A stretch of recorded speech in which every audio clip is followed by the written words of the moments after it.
छोटे गाइस हम आ दोस्त, रहे हैं आप बच्चे क्या लेकर के खाते लिए हो? Cartoon video. मैं अपनी मम्मा की तरह हरी हरी घास खाता हूँ। घास? क्या घास का स्वाद आपको अच्छा लगता है? मैंने तो कभी घास नहीं खाई। तो फिर आप पक्षी क्या खाते हैं?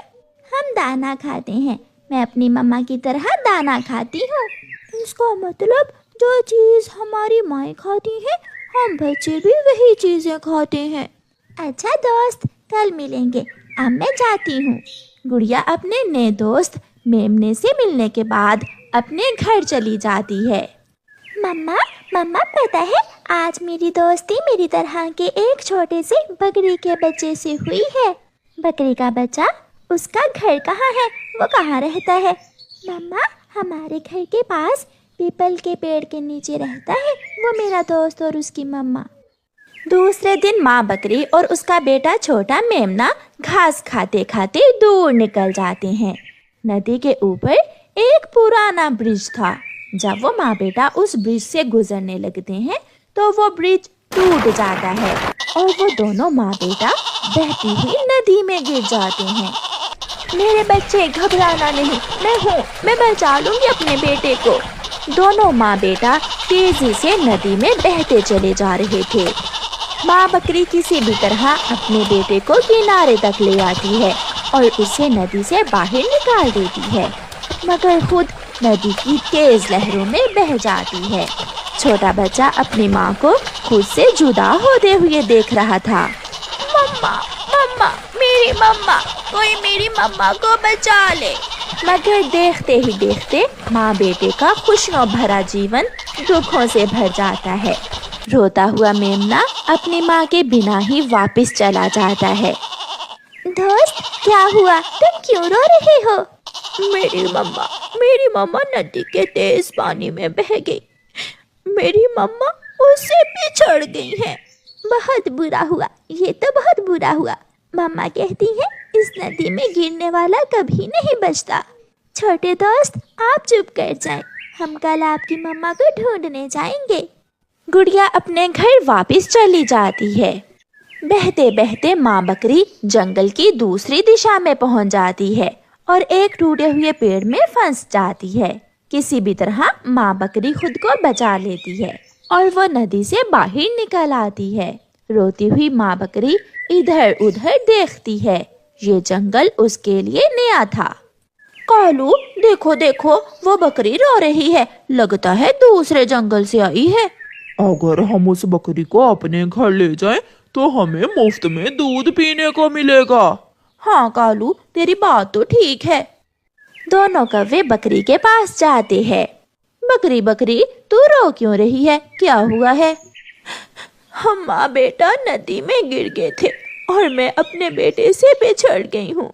चिंता ना करो बकरी, तुम चिंता ना करो। तुम हमारे साथ हमारे घर में आओ और हम तुम्हारी मदद करेंगे तुम्हारा बेटा ढूंढने में। ऐसे कौवा और कौवी बकरी को घर ले जाते हैं। रात हो जाती है। बकरी बकरी, हमें बहुत भूख लगी है। क्या तुम अपना दूध हमें दे सकती हो? हाँ, आपने मेरी मदद की है। आप मुझे अपने घर लाएं, मैं आपको अपना दूध जरूर दूंगी। कौवा एक गिलास लेता है और बकरी का दूध निकाल लेता है। अब तुम सो जाओ बकरी, इस जंगल में एक जालिम शेर भी रहता है। तुम हमारे घर में ही छुप कर रहना और मैं और कालू जी तुम्हारे बेटे को ढूंढ लाएंगे। कौवे और कौवी, मैं आपका ये एहसान सारी जिंदगी याद रखूंगी। आधी रात थी। बकरी का छोटा मेमना अकेला डर रहा था। जिस पेड़ के नीचे वो अपनी माँ की गोद में सर रखकर सोया करता था, आज वो वहाँ अकेला बेआसरा बैठा हुआ था। माँ, माँ, मुझे बहुत डर लग रहा है। माँ, आ जाओ। माँ, मेरे पास आ जाओ। बच्चा ऐसे रोता हुआ अपनी माँ को याद कर रहा था। मम्मा, मेरा दोस्त रो रहा है। माँ, माँ, मुझे डर लग रहा है। माँ, आ जाओ। गुड़िया बेटी, वो अभी छोटा है, मैं उसे अपने घर में ले आती हूँ। वो अकेला डर रहा होगा। फिर मम्मा चिड़िया बाहर जाती है और बकरी के छोटे बच्चे के पास जाती है। बेटा आप चिंता ना करो, 1-2 दिन में आपकी मम्मा जरूर मिल जाएंगी। आप तब तक मेरे साथ मेरे घर में गुड़िया के साथ रहो। आंटी मुझे डर लग रहा है, इसलिए तो मैं आई हूँ। मम्मा चिड़िया बकरी के बच्चे को अपने साथ अपने घर ले जाती है। गुड़िया अपने दोस्त को देखकर बहुत खुश होती है। आप मेरे साथ सो जाएं दोस्त, आज से मैं आपका ख्याल रखा करूँगी। चुप हो जाओ मेरे दोस्त। सुबह हो जाती है। कौवा और कौवी बकरी का दूध निकालते हैं और एक एक गिलास पीते हैं। क्या मैं भी आपके साथ आऊं अपने बेटे को ढूंढने? ना ना, बाहर बहुत खतरा है, अगर शेर आ गया तो वो तुम्हें खा जाएगा। मैं और मेरी पत्नी तुम्हारे बच्चे को ढूंढने जाते हैं। ऐसे कौवा और कौवी अपने घर से निकलते हैं। वो नदी के पास जाकर ठंडी छांव में बैठ जाते हैं। कालू, मुफ्त में मिलेगा दूध, अब तो हमें दाना ढूंढने की कोई जरूरत नहीं। लेकिन हमें उस बकरी को घर में ही रखना होगा, अगर उसे उसका बच्चा मिल गया तो वो हमें छोड़कर चली जाएगी। कौवा और कौवी सो जाते हैं। आप दोनों घर में ही बैठो और मैं कबूतर से कहती हूँ कि ऊंची उड़ान लेकर जंगल में देखे कि आपकी मम्मा कहाँ है। आंटी आंटी, जिस दिशा में नदी का पानी जाता है मम्मा उस दिशा में होंगी। मैं अभी जाती हूँ और शाम तक आपकी मम्मा को ढूंढकर जरूर लेकर आऊंगी। मम्मा चिड़िया चली जाती है। कबूतर भैया नदी की दिशा में देखकर आए, सफेद रंग की होगी वो बकरी। चिड़िया बहन, मैं लंबी सांस लेकर ऊंची उड़ान लेता हूँ और तब तक आप घने जंगल में जाकर माँ बकरी की खोज करें। कबूतर और चिड़िया दोनों माँ बकरी को ढूंढने लगते हैं। कबूतर ऊंचाई में उड़ता हुआ इधर उधर देख रहा था और मामा चिड़िया घने जंगल में बकरी की खोज कर रही थी।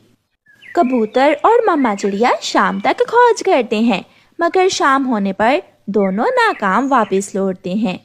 चिड़िया, मैंने पूरे जंगल में देखा मगर मुझे कहीं भी कोई बकरी नजर नहीं आई। कबूतर भैया अब तो शाम हो गई है, हम कल फिर से माँ बकरी को ढूंढने निकलेंगे। वो दोनों वापस चले जाते हैं। आंटी आंटी, मेरी माँ मिली क्या? नहीं बेटा, मैंने और कबूतर ने पूरे जंगल में देखा। हो सकता है कि मेरे दोस्त की मम्मा दूसरे जंगल चली गई हो। हाँ बेटी, कल हम दूसरे जंगल भी जाएंगे। शाम को कौवा और कौवी थोड़ी घास लेकर घर आते हैं। माँ बकरी बेचैनी से पूछती है, क्या क्या मेरा बेटा मिल गया? मैं तो सुबह से उड़ते उड़ते थक गई हूँ, मगर मुझे कहीं भी तुम्हारा बेटा नहीं मिला। बकरी बकरी, अब जल्दी से घास खाओ और हमें अपना दूध दे दो, हम बहुत भूखे हैं, थक गए हैं तुम्हारे बेटे को ढूंढते ढूंढते। बकरी घास खाती है और कौवे बकरी का दूध निकाल कर पी लेते हैं। दूसरे दिन जब कौवे घर से चले जाते हैं तो माँ बकरी से रहा नहीं जाता। वो सोचती है, अगर मैं इन कौवों के कहने पर शेर से डरती रही तो मैं अपने बेटे को कभी नहीं मिल सकूंगी।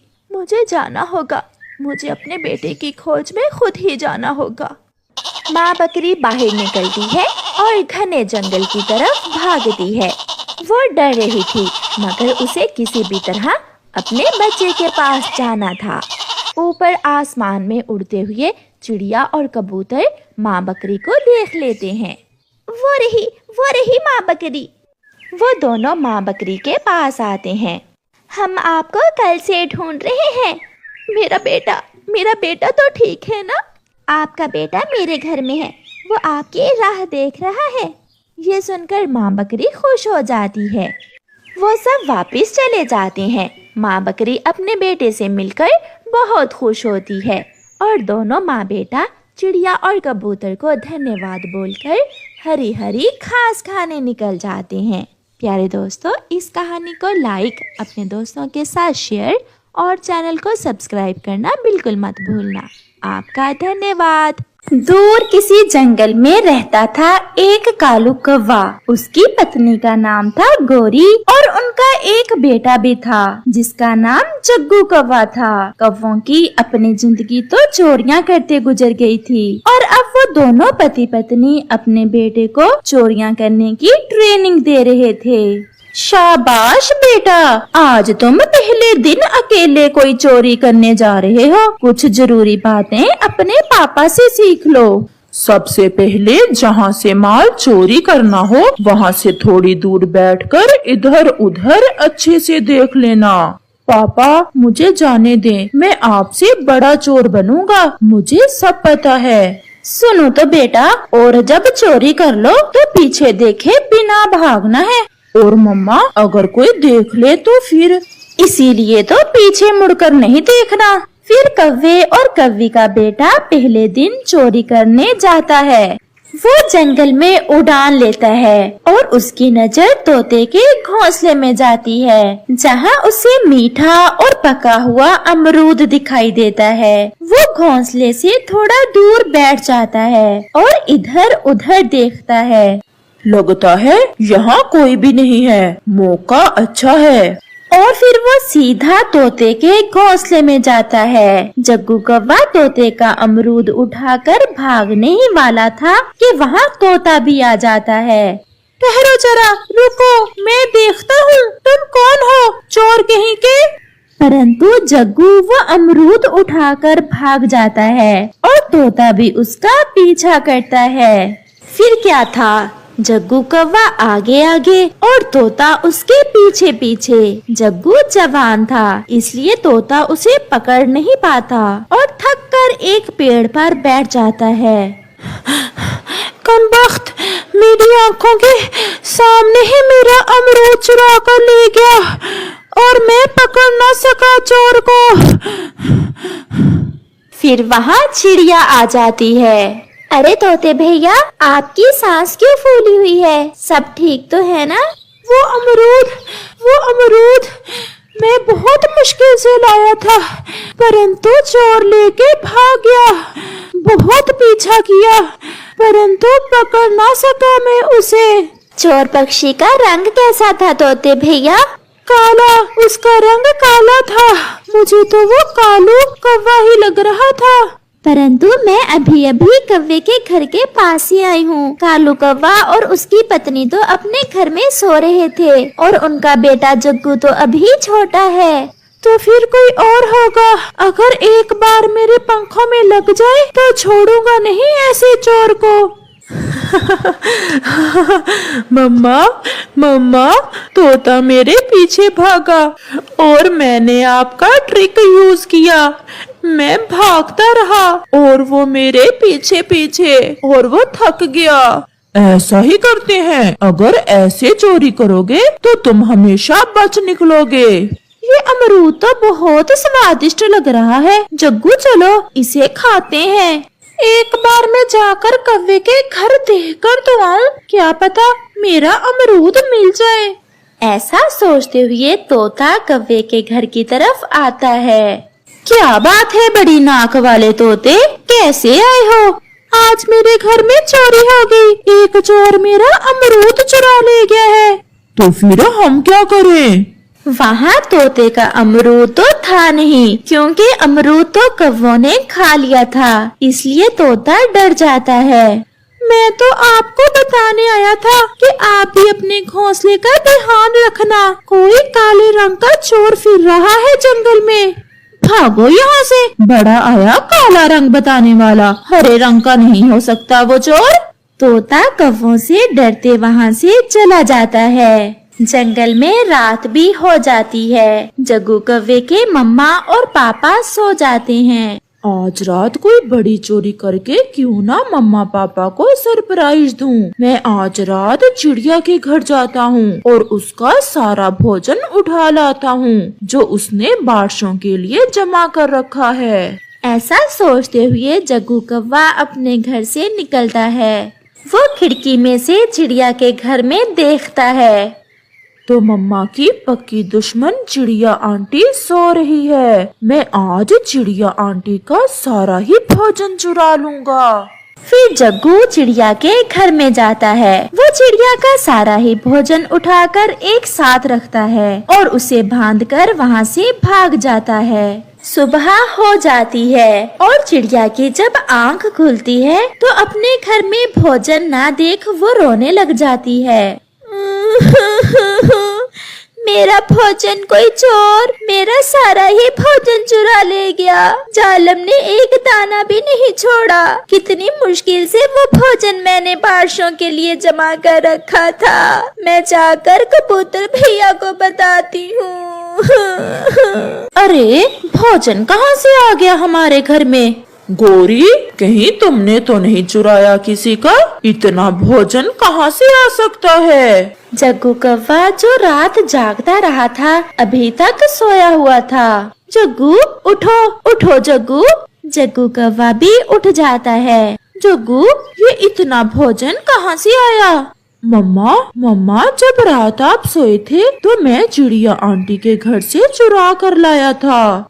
ओ तेरी, तुम तो जग्गू हमसे भी बड़े चोर बन गए हो। आज तुमने साबित कर दिया है कि तुम हमसे बड़े चोर हो। ये भोजन ज्यादा है, मैं इसे कहीं छुपा देती हूँ। अगर चिड़िया यहाँ आ गई तो उसे पता चल जाएगा। फिर गोरी कौवी उस भोजन में से कुछ भोजन लेकर छुपाने चली जाती है। मेरे ख्याल में ये काम कौवों के अलावा और कोई नहीं कर सकता। कबूतर भैया, मैं तो सोई हुई थी। हम कैसे कौवों पर इल्जाम लगा सकते हैं? हमने देखा भी तो नहीं है कौवों को चोरी करते हुए। गोरी कौवी भी चोरी किया हुआ भोजन छुपाकर चिड़िया और कबूतर के पास आ जाती है। चिड़िया, क्या हुआ? क्यों ऐसे रो रही हो? चिड़िया रोए ना तो और क्या करे? कोई चोर आज रात चिड़िया का सारा भोजन चुरा ले गया है। मेरी किसी से क्या दुश्मनी? फिर उस चोर ने मेरा घर ही क्यों चुना? मैं तो अपनी माँ के पास गई हुई थी। होगा कोई चोर, मुझे क्या पता। ऐसा कहते हुए गोरी कौवी वहाँ से चली जाती है। पेट देखा था इसका, खा खा कर कैसे फूला हुआ था। मुझे तो इसी पर शक है, या फिर इसका पति कालू कौवा। इनके अलावा हमारे जंगल में कौन चोरी कर सकता है? ऐसे ही कुछ दिन गुजर जाते हैं और फिर एक दिन जंगल में चील के बेटे की शादी थी। सभी पक्षी शादी में चील की दावत खाने आए हुए थे। कालू जी, देखें तो चील के पास कितने सुंदर सुंदर कंगन हैं और एक तुम हो कि कभी मुझे कोई ऐसा गहना नहीं लेकर दिया। ये कंगन बहुत कीमती हैं। इतने पैसे मेरे पास नहीं कि मैं तुम्हें ऐसे कंगन लेकर दे सकूं। जग्गू बेटा अपने मम्मा पापा की बातें सुन रहा था, क्योंकि उसने नई नई चोरियां शुरू की थी, इसलिए उसे तो ऐसे काम करने में बहुत मजा आ रहा था। और फिर जब शाम को कौवा और कौवी अपने घर जाते हैं तो जग्गू अपनी मम्मा से कहता है, मम्मा मम्मा, आज रात मुझे अपने दोस्त से मिलने जाना है। दोस्त से मिलने जाना है या कोई नई चोरी करने? मेरा बेटा तो अब बड़ा चोर बन गया है। नहीं नहीं मम्मा, मुझे अपने दोस्त से मिलने जाना है, परंतु रात को घर से बाहर जाना मुझे कुछ ठीक नहीं लग रहा। पापा, आप भी तो कई बार घर से बाहर रहते हैं रात को। ऐसा कहते हुए जग्गू कौवा वहाँ से चला जाता है। कुछ चलने फिरने दो मेरे बेटे को, मौज कर ले, यही तो दिन है आजादी के। जग्गू कौवा एक पेड़ पर बैठ जाता है और रात होने का इंतजार करने लगता है। और फिर जैसे ही रात होती है जग्गू कौवा वहाँ से उड़ता है और चील के घर की तरफ जाता है। आज तो बड़ी चोरी होगी। आज मैं भोजन के अलावा कुछ और भी चुराऊंगा, और वो है चील के कंगन, और मैं अपनी मम्मा को आज खुश कर दूंगा। फिर जग्गू कौवा चील के घोंसले से वो कंगन उठा लेता है और जैसे ही वो भागने लगता है चील की आंख खुल जाती है। वो उसे पकड़ लेती है। चोर कहीं के, मैं देती हूँ तुम्हें अपने कंगन। सुबह हो जाती है और चील पुलिस को बुला लेती है और जग्गू को पुलिस के हवाले कर देती है। इसे ऐसी सजा देना कि फिर कभी ये चोरी ना कर सके, कौवा कहीं का। और फिर पुलिस उसे जेल ले जाती है। कौवे और कौवी तक भी खबर पहुंच जाती है। गोरी बहन, सुना है जग्गू किसी बड़ी चोरी में पकड़ा गया है। मेरा छोटा सा बेटा कैसे जेल में रहेगा? मैं मर जाऊंगी अपने बेटे के बिना। ये सब तो हमें उस समय सोचना चाहिए था जब हम उसे चोरी करना सिखा रहे थे। जब चिड़िया का भोजन वो चुरा कर घर लाया था तभी हमें उसे समझाना चाहिए था। मुझे तो उसी समय पता चल गया था, परंतु मैं खामोश रही। और अब देखो गोरी और कालू, आपके कारण आपका बेटा जवानी जेल में ही काटेगा। और फिर जग्गू कव्वे को 2 साल जेल की सजा हो जाती है। अगर मेरे मम्मा पापा ने मुझे चोरियां ना सिखाई होती तो आज मैं भी आजाद पक्षी होता। और फिर कव्वे और कव्वी को समझ आती है कि मम्मा पापा की बुरी प्रशिक्षण की सजा उनकी संतान को भुगतना पड़ती है। अपनी संतान को ऐसी प्रशिक्षण दे जिससे वो अच्छी जिंदगी गुजार सकें, ना कि ऐसी प्रशिक्षण जिससे उनकी जिंदगी कैद में गुजरे। इस कहानी के कल वाले भाग में आपने देखा कि कैसे कालू कव्वा बुढ़ापे में एक कव्वी से इश्क करने लगता है और वो शैतान कव्वी कैसे कालू कव्वे को अपने जाल में फंसाती है। चिड़िया बहन, अगर कुछ घर में खाने को है तो हमें दे। कालू तो आज फिर घर में कुछ नहीं लाया। वो तो रास्ते में ही एक पेड़ पर बैठ गया था और मेरे साथ चनों की फसल में भी नहीं गया। मैंने कहा तो गुस्सा करने लगा। न जाने कुछ दिनों से कालू को क्या हो गया है, पहले तो वो ऐसा ना था। ये ले गोरी बहन, चनों के कुछ दाने हैं, ये आप और आपका बेटा खा लेना। फिर गोरी कव्वी वो चने लेकर अपने घर लौटती है। जंगल में रात भी हो जाती है। गोरी और उसका बेटा वो चने खाकर सो जाते हैं, परंतु कालू कव्वा तो गुलाबो कव्वी के ही सपने देख रहा था। उसे तो नींद भी ना आ रही थी। फिर आधी रात को कालू कव्वा सो जाता है। अगर मेरी चोंच तेज है तो तुम्हारे भी पंख बहुत सुंदर हैं। और रंग कितना काला है मेरे सुंदर कालू का। मुझे पहले किसी ने ऐसा नहीं कहा। मुझे पहले किसी ने ऐसा नहीं कहा। गोरी और उसका बेटा जग्गू कालू का शोर सुनकर जाग जाते हैं। जग्गू, ये तुम्हारे पापा को क्या हो गया है? कालू जी उठें। ये क्या, आप सपने में उल्टी सीधी बातें कर रहे हैं? सपना? मैं सपना देख रहा था। फिर कालू कव्वा चुप करके सो जाता है। दूसरे रोज कालू कव्वे को तो कुछ ज्यादा ही जल्दी थी। गोरी, मैं जा रहा हूँ। मुझे दूसरे जंगल के तोते ने बुलाया है। मैं शाम को देर से आऊँगा और तुम अपना और जग्गू का भोजन ढूंढ कर ले आना। परंतु कालू जी, इससे पहले कि गोरी कुछ कहती, कालू वहाँ से चला जाता है। उसे आज गुलाबों के लिए मकई का भुट्टा लेकर जाना था। वो सोच रहा था कि वो मकई का भुट्टा कहाँ से लेकर जाए। फिर कालू उड़ता उड़ता कबूतर के घर आता है। कबूतर जी, आपकी भाभी गोरी के पेट में दर्द है और वैद्य जी ने बताया है कि गोरी को मकई के दाने खिलाओ। क्या मकई का भुट्टा किसी से मिल सकता है? मेरे पास है, मैंने तो भोजन खा लिया है। आप ये जल्दी जल्दी से ले जाएं और गोरी भाभी को दें ताकि वो जल्दी जल्दी ठीक हो जाएं। कबूतर का ऐसा कहना था कि कालू तो कुछ सोचे बिना वो मकई का भुट्टा लेकर वहाँ से दौड़ता है। मेरे काले कालू जी, आज रात मैंने सपना देखा। मैंने देखा कि मेरा कालू और मैं झरने पर बैठे हुए मिठाई खा रहे हैं। मैं भी सारी रात सो नहीं पाया, आपको ही सपनों में देखता रहा हूँ। फिर तो फंस गया है कालू मेरे जाल में। क्या कहा गुलाबो? कुछ नहीं, मैंने कहा आप कितना ख्याल रखते हो मेरा। मैंने एक बार कहा और कैसे आप मेरे लिए मकई का भुट्टा ले आए। मैं तो पूरा खेत ही लाने वाला था। बस इतना ही काफी है। अब कल झरने पर बैठकर मिठाई खाएंगे, परंतु मिठाई मिलेगी कहाँ से? आपका कालू मिठाई का ढेर लगा देगा, कल तो आने दो। मेरे सुंदर कालू जी, थोड़ी ज्यादा ही ले आना। वो मेरा नौकर है ना, उसे भी मिठाई बहुत पसंद है। मैं ले आऊंगा। फिर कालू और गुलाबो ऐसे बैठे गप्पे लगाते रहते हैं। चलो चिड़िया, गोरी को देखकर आते हैं। बहुत दर्द हो रहा है गोरी के पेट में। कालू अभी अभी मुझसे मकई का भुट्टा लेकर गया है गोरी को देने के लिए। मुझे तो नहीं पता, जरा चलो तो जाकर देखते हैं। फिर कबूतर और चिड़िया गोरी के घर जाते हैं। गोरी उन्हें रास्ते में ही बैठी दिख जाती है। वो दोनों वहाँ जाते हैं। अब कैसी हो गोरी बहन? पेट का दर्द कुछ कम हुआ मकई खाने से? मुझे क्या हुआ है, मैं तो ठीक हूँ, मेरे पेट में तो दर्द नहीं था।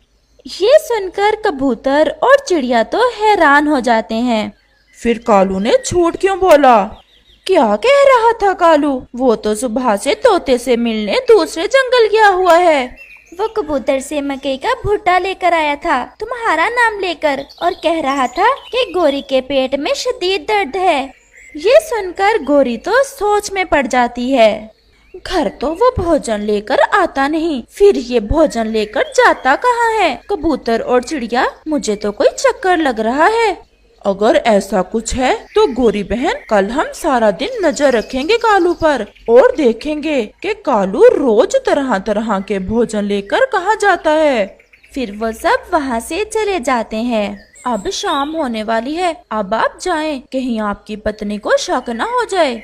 मैं नहीं डरता अपनी पत्नी से, मुझे तो बस आपसे डर लगता है कि कहीं मुझे छोड़ न देना।